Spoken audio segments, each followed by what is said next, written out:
I'll tell the program not to show this page again, meaning it will just use this setting from now on. Then I'll click Save and confirm right here. The main form will then appear. The starting page will be the employee info page. This section is used to display employee information and manage employee data. I can save an employee's name here in order to edit, delete, or add new entries. Here, we can use the context menu or right-click menu, like this. If we click the Add New button, it will add a new user, just like when we registered at the beginning.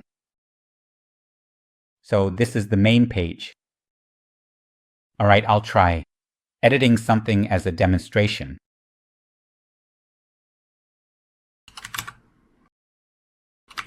Then just click. You can also change the picture here. So just click Save. All right, that's all done. Now let's look at the next page.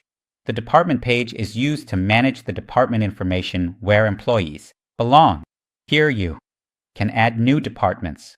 I've already added some examples here. When you scroll through, it will display the different departments along with the names of the employees in each department, like this. Now let's look at the last page, the App Settings page. This is where you configure program settings, like choosing the theme, just like we did earlier. The window from earlier is actually this settings section, right here. I'm going to click Close without saving, and it will take us back to the previous page. You can also change the theme here, and you can set up the drawer from this section as well. See that?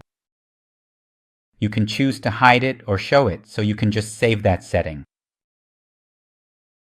Okay, so the main difference is that we're using the list view from the material skin instead of data grid view, which makes it look a lot nicer.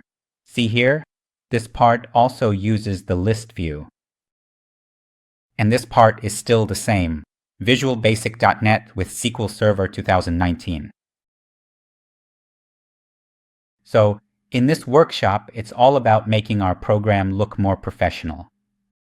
Alright then, I'll be teaching you how to make an app like this from scratch, starting from creating the database, designing the forms, installing various libraries, and so on. So, I'll see you in the next lesson. Thank you.